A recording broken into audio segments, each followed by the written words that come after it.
Government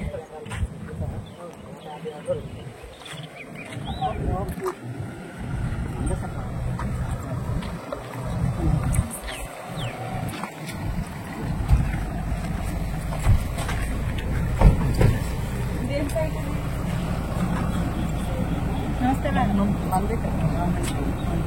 ఎంత 5 దాకా centi madam government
Nivas గారి టైంలో చేసిన 16-17లో మనకి నెక్స్ట్లో ఓకే చేసిన తర్వాత 17లో ఎక్కువ ఫండ్స్ కూడా ల్యాండ్ గురించి అడుగుతున్నారు. మనం గవర్నమెంట్ రైట్స్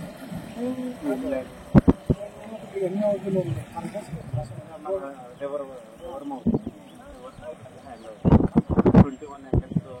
ఇప్పుడు ఇవ్వాల్సిన ప్యాకేజెస్ అన్ని ఆల్మోస్ట్ అన్ని కంప్లీట్ అయిపోయింది. నార్దర్న్ సైడ్ కంప్లీట్ చేస్తాము, 99% అయిపోయింది. ఎక్కడో ఒకటి మొన్న నార్దర్న్ టాప్ చేసేస్తే అది కూడా పెట్టేస్తే ఈ రేట్ ఒకటి ఫైండ్ చేసుకోవాలి కదా. అది కూడా వచ్చిందా చాలా కాల్ చేస్తుంది.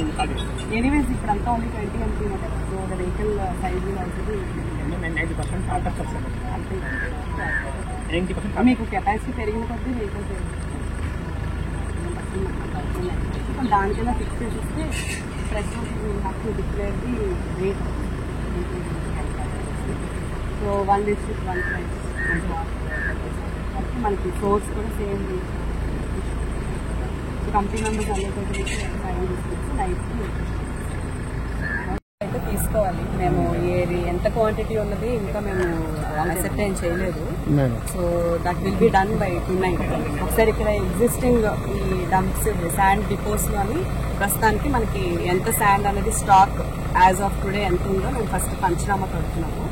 సో దానికి కొంచెం లెవెల్ చేసేసి ఓవరాల్ గా క్యాలిక్యులేట్ చేసి క్వాంటిటీ అరైవ్ అవుతాం. ఎలా ఇస్తారు మేడం? ఏంటండి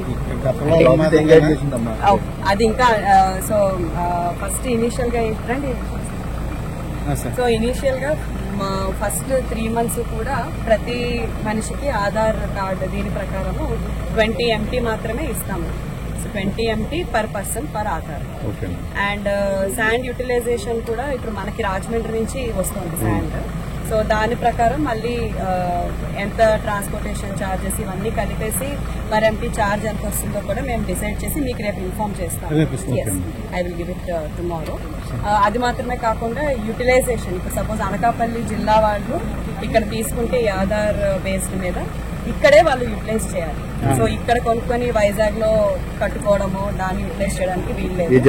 ఏ జిల్లాకి ఆ జిల్లా కంపల్సరీ చేయాలి. అండ్ మనకి సోర్స్ రాజమండ్రి నుంచే కాబట్టి మనకి జిల్లా అంతటి కూడా యూనిఫామ్ ప్రైస్ అనేది మెయింటైన్ అవుతుంది. 2 రీచెస్ లో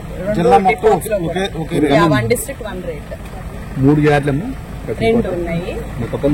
ఇక్కడ ఒకటి 2 ఓన్లీ 2. నక్కపల్లి హైవే పైన ఒకటి, గబ్బాడ ఇక్కడ మనకి లేదండి. ఓన్లీ 2 అక్కడ కూడా స్టాక్ ఉందమ్మా? అక్కడ కూడా ఉంది. అక్కడ విజిట్ చేసి వచ్చాము. సో ఇక్కడ కూడా ఉంది. ఈ 2 ఫైనలైజ్ చేసేసి ఎంత స్టాక్ ఉన్నదని ఐడెంటిఫై చేస్తాం. తర్వాత కంపల్సరీ ఈ ఎంటైర్ డిపోకి మనము CCTV కవరేజ్ అన్నది ఏర్పాటు చేస్తున్నాం. So it will be under continuous monitoring. DLSC chairman collector గారు ఉంటారు. సో వారు మానిటర్ చేస్తారు. అదేవిధంగా పోలీస్ సైడ్ నుంచి ఎస్పీ గారు అండ్ సిఎస్పీ గారు కూడా మానిటర్ చేస్తారు. ఫీడ్ అనేది రెగ్యులర్గా మానిటర్ చేస్తాము. వెహికల్స్ అసలు లోపల ఎవరు వస్తున్నారు, ఎంత తీసుకెళ్తున్నారు, ఏంటి కంప్లీట్ డేటా మేము మెయింటైన్ చేసి ఒకేషనల్లీ ఎవరు తీసుకెళ్తున్నారు, వాళ్ళ యూటిలైజేషన్ కరెక్ట్గా ఉందా లేదా అనేది కూడా మేము ర్యాండమ్గా చెక్ చేయడం జరుగుతుంది. సో ఫస్ట్ ఇనీషియల్ మనకి మార్నింగ్ ఇచ్చిన డైరెక్షన్స్ ప్రకారము ఫస్ట్ 3 months కూడా ఈ విధంగా చేయమని చెప్పారు. ఫర్దర్గా ఇంకేమైనా అప్డేట్స్ ఉన్నా కూడా వాళ్ళు నెక్స్ట్ వీక్ ఏ విధంగా ఇది రోల్ అవుట్ అవుతుందో దాని ప్రకారం చూసి ఫర్దర్ ఇంప్రూవ్మెంట్స్ ఎక్కడన్నా ఉన్నా కూడా చేస్తాం. అండ్ ఇప్పుడు ఈ డిపోస్ అన్ని కూడా అడ్మినిస్ట్రేషన్తోనే రన్ చేయబడతాయి. సో సచివాలయం ఎంప్లాయీస్ అదేవిధంగా రెవెన్యూ సైడ్ నుంచి విఆర్ఓస్ వీళ్ళని కూడా డ్రాఫ్ట్ చేస్తాము. సెక్యూరిటీ పాయింట్ ఆఫ్ వ్యూలో కంపల్సరీ 24/7 పోలీస్ వాచ్ కూడా ఉంటుంది. సో ప్రస్తుతానికి no other agency will be taking it up. Government తరఫు నుంచి జిల్లా అడ్మినిస్ట్రేషన్ దీన్ని రన్ చేస్తాం. మేము కాన్స్టెంట్ వాచ్లో ఉంటుంది. రెండు కూడా నర్సీపట్నం ఆర్డీఓ గారి జ్యూరిస్డిక్షన్లోనే ఉన్నాయి. So he will be constantly checking everything and inspecting time and when possible. And as a joint collector, I will also be available. సోమవారం నుండి ఓపెన్ చేస్తున్నాం. Yes, సోమవారం నుంచి దిస్ విల్ బి ఆపరేషనలైజ్డ్. ఆ రోజు నుంచి కన్స్యూమర్స్ కి అవసరం మేరకు అదే మీకు ఇందాక చెప్పాను కదా 20 metric tons అది మాత్రమే అలౌడ్ ఉంది ప్రస్తుతానికి. సో ప్రస్తుతానికి అంత మాత్రమే అమ్ముతాము. దీని అంతటి ఇన్ఫర్మేషన్ కూడా రేపు ఒకసారి నోట్ మాదిరి అంటే రేటు అండ్ క్వాంటిటీ ఫైనలైజ్ ఇవాళ రాత్రికి చేస్తాం. దాని ప్రకారం క్వాంటిటీ మీకు ఎంత వస్తుంది ఏంటి అని చెప్పేసి రేపు ప్రెస్ నోట్ కూడా నేను ఇప్పిస్తాను. మేడం ఒకవేళ అడిషనల్ క్వాంటిటీ వాళ్ళకి అవసరం అవుతుందంటే కన్స్ట్రక్షన్ చేసే వాళ్ళకి చాలా ఉందండి. అదే మేడం అంటే మీరు ఇచ్చిన లిమిట్ ప్రకారం ఒకవేళ అడిషనల్ కావాల్సిన ప్రొసీజర్ ఏంటి? Per day only 20 MT per person as of now. Aadhaar card అంతే. సో ప్రస్తుతానికి అడిషనల్ అనేది అయితే ఇంకా ఎందుకంటే మనకి ప్రస్తుతం ఉన్న స్టాక్ దీని ప్రకారం మనకి చాలా యాంపులే ఉంది. ఇంతకు మించి పెద్ద అవసరం లేదు. ప్రస్తుతానికైతే దానికే రెస్ట్రిక్ట్ చేస్తున్నాం. ఇంకా ఎక్స్ట్రా రిక్వైర్మెంట్ గవర్నమెంట్ వచ్చిన గైడ్ లైన్స్ ప్రకారం చేస్తున్నాం. Okay madam, thank you.